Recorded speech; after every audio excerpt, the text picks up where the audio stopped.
ప్రార్థన చేసుకుందాం.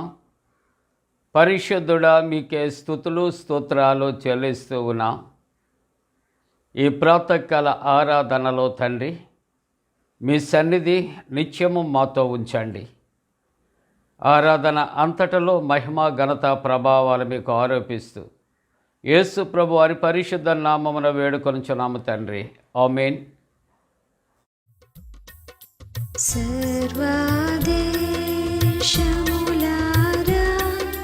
శ్రీ యేసే దేవుండు, పూర్వీనోత్సాహముతో గురు స్తోత్రము చేయను రండి. సర్వదేశములారా శ్రీ యేసే దేవుండు, ఆ ప్రభువే దేవుండు, అధిక స్తోత్రార్హుండు. భూప్రజలందరినీ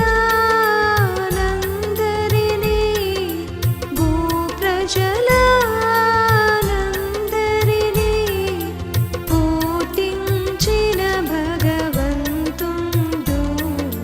సర్వదేశములారా శ్రీ యేసే దేవుండు.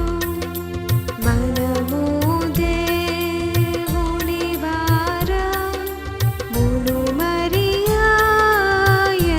ప్రజల మనయమున ఘన ప్రభువు, మనయమున ఘన ప్రభువు, నెనరుతో మేపెడి గొర్రెలము. సర్వదేశములారా శ్రీ యేసే దేవుండు, కృతజ్ఞతార్పణలు కొల్లగను చెల్లింప, నాతనియ వరణములో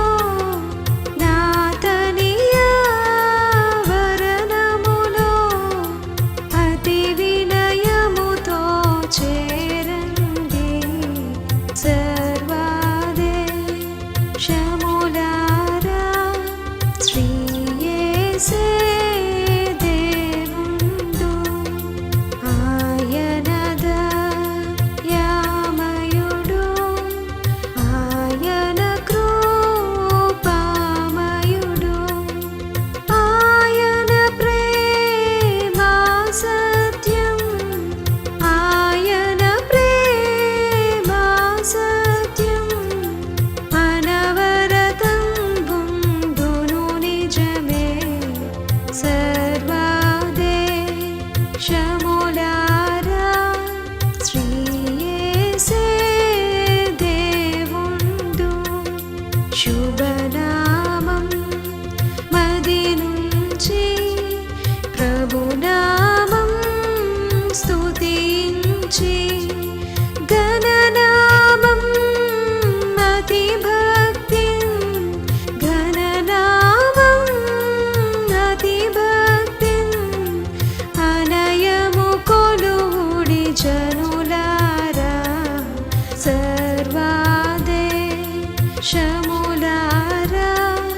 శ్రీ యేసే దేవుండు, పితృపుత్రాత్మకును ప్రియమహిమా మగుగాక. ఆదిని నుండిన రీతి, ఆదిని నుండిన రీతి, ననవరతం ఉండునుగాక. సర్వదేశములారా శ్రీ యేసే దేవుండు. ప్రియులారా, ఈ ఉదయకాలపు ఆరాధన కొరకు ఏర్పాటు చేయబడిన పరిశుద్ధ లేఖన భాగాన్ని మనం కలిసి చదువుకుందాం. మార్కు సువార్త 16వ అధ్యాయము 15వ వచనం. మార్కు సువార్త 16వ అధ్యాయం 15వ వచనాన్ని మనం కలిసి చదువుకుందాం. మీరు సర్వలోకములకు వెళ్ళి సర్వ సృష్టికి సువార్తను ప్రకటించుడి. మీరు సర్వలోకములకు వెళ్ళి సర్వ సృష్టికి సువార్తను ప్రకటించుడి. ప్రియ విశ్వాసులారా, ఈ ఉదయకాలపు ఆరాధనలో పాల్గొనే ప్రతి కుటుంబానికి కూడా మరి ప్రభు పేరట మన friends and sisters YouTube channel ద్వారా శుభాలు తెలియచేస్తూ మీ కుటుంబాలలో జరుగుతున్నటువంటి జన్మదినాలు, వివాహ దినాలకు ప్రభు పేరట శుభాకాంక్షలు తెలియచేస్తున్నా. మీ కొరకు ప్రార్థన చేస్తున్నా. దేవుడు మీకు తోడుగా ఉండరోగాక. ఈ దినము దేవుని యొక్క వాక్యాన్ని మనం కలిసి చదువుకున్నాం. ఈ చదవబడినటువంటి ఈ యొక్క వాక్య భాగములో వాక్యాంశముగా ఒక చక్కటి మాట మనం జ్ఞాపకం చేసుకుంటున్నాం. ప్రధానమైన ఆజ్ఞ అంటే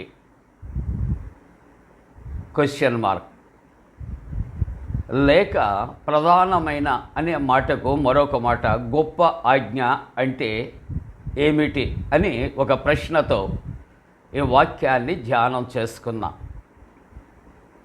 అనేకమైనటువంటి పర్యాయాలు ఇక్కడ ప్రధానమైన ఆజ్ఞ, గొప్ప ఆజ్ఞ అని మనం చెప్పుకుంటూ జరిగింది.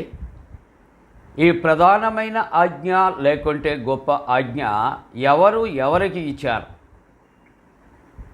ఈ యొక్క గొప్ప ఆజ్ఞలో ఉన్నటువంటి ప్రత్యేకత ఏమిటి అనే మాట తప్పనిసరిగా ఈ పునరుద్ధాన ఈ దినములలో మనం తెలుసుకోవలసినటువంటి అవసరత ఉంది. యేసుక్రీస్తు ప్రభువారు పునరుద్ధానము అయిన తర్వాత ఆయన చాలామందికి ఆయన ప్రత్యక్షపరచబడ్డాడు. ఈ వాక్య భాగంలో మనం చూస్తూ ఉన్నప్పుడు 11 మంది శిష్యులకు కూడా యేసుక్రీస్తు ప్రభు ఆయన ప్రత్యక్షపరుచుకుని యేసుక్రీస్తు ప్రభు వారికి ఇచ్చుచున్నటువంటి గొప్ప ఆజ్ఞ లేక ప్రధానమైనటువంటి ఆజ్ఞ ఏమిటి అని ఆలోచన చేస్తే, మీరు సర్వ సృష్టికి వెళ్ళండి, సువార్తను ప్రకటన చేయండి. ఇక్కడ చక్కటి మాట తర్వాత వ్రాయబడుతూ ఉంటున్నట్లుగా మనం చూస్తూ ఉంటున్నాం. ప్రియులారా, 15వ వచనంలో నమ్మి బాప్తిస్మం పొందినవాడు రక్షించబడును, నమ్మని వారికి శిక్ష విధించబడను. ఈ మాటలు మనము కలిసి ధ్యానము చేస్తున్నాం. శిష్యులు భోజనము చేస్తుండే సమయంలో ఆయన ఇచ్చినటువంటి ఈ ఆజ్ఞను ప్రధానమైన ఆజ్ఞ లేకుంటే గొప్ప ఆజ్ఞ అని మనం చెప్పుకుంటూ ఉన్నాం. దీన్ని ఇంగ్లీష్లో గ్రేట్ కమిషన్. యేసు ప్రభు వారు తన యొక్క 3.5 సంవత్సరాలు పరిచర్యలో శిష్యులకు ఆయన అనేకమైనటువంటి సమయాలలో అనేకమైన రీతులలో ఆజ్ఞ ఆయన ఇచ్చాడు. కానీ ఈ సమయంలో ఇచ్చినటువంటి ఈ ఆజ్ఞను ప్రధానమైన లేక గొప్ప ఆజ్ఞ, గ్రేట్ కమిషన్ అని పిలువబడుచు ఉన్నది. ప్రియులారా, ఇక్కడ దేవుని యొక్క వాక్యాన్ని మనము ధ్యానం చేస్తూ ఉన్నప్పుడు యేసుక్రీస్తు ప్రభు ఈ సందర్భంలో ఆయన 11 మంది శిష్యులకు కనుపరుచుకున్నాడు. శిష్యులోట భోజనమునకు కూర్చున్నటువంటి సమయంలో వారికి ఆయన కనపరుచుకున్నాడు. మరి తనను అనేక మంది చూచి యేసుక్రీస్తు ప్రభు ఆయన లేచి ఉన్నాడు అని చెప్పినప్పటికీ అనేక మంది నమ్మకపోయిరి. కాబట్టి వారి అపనమ్మిక నిమిత్తము క్రీస్తు ప్రభు అట వారి హృదయ కాఠిన్యము నిమిత్తము వారిని గద్దించాను అని చాలా తేటగా దేవుని యొక్క వాక్యము వ్రాయబడుతూ ఉన్నది. ప్రియులారా, యేసు ప్రభు అనేక మందికి అనేక రీతులలో ఆయన అనేక పర్యాయాలు ఆయన కనిపించారు. అయినప్పటికీ కూడా కొంతమంది అపనమ్మిక వారు కలిగి ఉన్నారు కనుక వారిని గద్దించుట అనేది జరిగింది. ప్రియులారా, కాబట్టి వారు భోజనమునకు కూర్చున్న సమయంలో వారికి ఇట్టి రీతిగా తెలియపరచి గద్దించి వారికి గ్రేట్ కమిషన్ ఆయన ఇచ్చినట్లుగా దైవవాక్యము మార్కు సువార్త 16వ అధ్యాయము 15వ వచనములో మనకు తెలియజేస్తూ ఉన్నారు. ఆ తరువాత ఈ గ్రేట్ కమిషన్లో వారు చేయవలసినటువంటి పనులు ఏమిటి, ప్రత్యేకమైన కార్యములు ఏమిటి అని ఆలోచన చేస్తే, మీరు ఎక్కడో ఉండి కాదు, ఎవరికో కాదు, మీరు సర్వ సృష్టికి మీరు వెళ్ళండి, మీరు సువార్త ప్రకటన చేయండి. 15వ వచనములో మీరు సర్వలోకమునకు వెళ్ళి సర్వ సృష్టికి సువార్త ప్రకటించండి అంటే, సువార్త అనేది శిష్యుల యొక్క బాధ్యత. పార్షియల్ యాక్టింగ్ కాదు, ఏదో ఒక ప్రక్కకు ఎవరో ఒకరితో కొంతమందితో కొన్ని ప్రాంతాలకు మాత్రం పరిమితం కాదండి. మనం ఏం చేస్తామంటే కొన్ని ఏరియాస్ని, కొంతమంది వ్యక్తులను, కొన్ని గృహాలను కూడా లిమిటెడ్ చేసుకుంటూ ఉంటాం. కానీ పరిచర్య అనేది ఆలోచన చేస్తూ ఉంటున్నప్పుడు no full stop, it's unlimited. మనం ఒకసారి బయటకు వెళ్ళి మనం చూస్తే చాలా అన్లిమిటెడ్ అనే పదానికి ఎన్నో చూస్తూ ఉంటాం. అన్నిటికన్నా ప్రాముఖ్యం అనేది దేవుని యొక్క సువార్త ప్రకటన చేయటానికి కానీ, సర్వ సృష్టిలోనికి వెళ్ళటానికి కానీ పరిమితము కాదు, అపరిమితమైనటువంటిది. అందుకే సర్వ సృష్టికి మీరు వెళ్ళండి, మీరు వెళ్ళి మీరు సువార్తను ప్రకటన చేయండి. ఇది దేవుడు శిష్యులకు ఇచ్చిన గొప్ప ఆజ్ఞ, ప్రధానమైన ఆజ్ఞ, గొప్ప సేవాభారం అని మనం జ్ఞాపకం చేసుకోవాలి ఉదయకాలంలో. రెండోది, వారికి బాప్తిస్మం ఇవ్వాలి. ఈ బాప్తిస్మము నమ్మి తీసుకుంటే రక్షణ, నమ్మకపోతే వారికి శిక్ష అని ప్రభు శిష్యులతో ఆయన తెలియజేస్తూ, ఆ శిష్యులకు ఆయన ఇచ్చే అధికారాలు కూడా మనం ఆలోచన చేస్తూ ఉంటుండగా చాలా చక్కటి మాటలు ప్రభు ఇక్కడ శిష్యులకు తెలియజేస్తున్నారు. నా నామమున మీరు దయ్యములను వెళ్ళగొడతారు, ఇక్కడ క్రొత్త భాషలు మాట్లాడతారు, పాములను ఎత్తి పట్టుకుంటారు, మరణకరమైనది ఏది త్రాగినాను కూడా హాని కలుగదు, మీరు రోగుల మీద చేతులుంచినప్పుడు వారు స్వస్థత పొందుతారు. ప్రియులారా, ఇవన్నీ కూడా దేవుడు తన శిష్యులకు ఇచ్చిన అధికారం. ఈ అధికారమును బట్టి వారు సర్వ సృష్టిలోనికి వెళ్ళి ప్రభు పేరట సువార్త ప్రకటిస్తూ బాప్తిస్మలిస్తూ, యేసు ప్రభు ఇదిగో ఎవరైతే అనారోగ్యముతో ఉన్నారో వారి దగ్గరికి వెళ్ళినప్పుడు, వారి కొరకు ప్రార్థన చేసినప్పుడు వారి స్వస్థత వారు పొందుతారు. మీరు ఇదిగో నా నామాన్ని దయ్యాలు వెళ్ళగొడతారు, పాములను ఎత్తుబట్టుకుంటారు అని ఒక శక్తి సంపన్నమైనటువంటి ఆజ్ఞ అక్కడ శిష్యులకు ఆయన దయచేస్తూ ఉన్నట్లుగా మనము చూస్తూ ఉన్నాం ప్రియులారా. కాబట్టి ఉదయకాలపు ఆరాధనలో పాల్గొని దైవ సంబంధమైన వాక్యము, ఈ పునరుద్ధానము జరిగిన తరువాత కూడా పునరుద్ధానము ముగియలేదు, కానీ పునరుద్ధానుడైన యేసు ప్రభు అనేక మందికి ఆయన తను ప్రత్యక్షపరుచుకున్నాడు. ఈ ఉదయకాలపు ఆరాధనలో మనమును కూడా ఆయన ప్రత్యక్షతను పొందుకుందాం. ఏదైతే తన శిష్యులకు అధికారాలు ఇచ్చారో అవి మనం నమ్మగలిగితే, విశ్వాసులుగా ప్రభు పేరట మనము చేసినప్పుడు కూడా దేవుడు సత్ఫలితాన్ని ఆయన దయచేస్తాడు. అలా చేయటానికి దేవుడు తన పరిశుద్ధాత్మ కూడా మనపై మెండుగా కుమ్మరించునుగాక. ఆమేన్. ప్రార్థన చేసుకుందాం. పరిశుద్ధుడా నీకు వందనాలు అయ్యా. ఇదిగో గ్రేట్ కమిషన్ నాయన మీరు ప్రభా మీ శిష్యులకు ఇచ్చారు.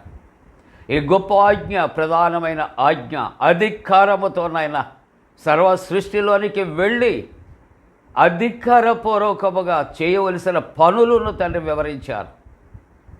నాయన బాప్తిస్మము ఇచ్చుటకు అధికారం ఇచ్చారు, సువార్త ప్రకటన చేయటానికి అధికారం ఇచ్చారు. అయ్యా, ఎవరైతే నిన్ను వెంబడిస్తూ ఉంటామో అందరము నీ శిష్యులమే.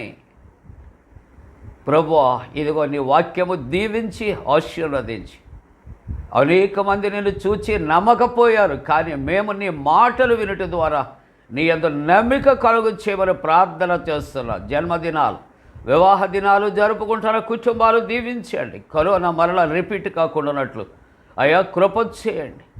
నాయన యుద్ధ బీభత్సవాలు దూరపరచండి, వాతావరణం చల్లబరచండి. నాయనా లోకాన్ని సమాధానపరచండి.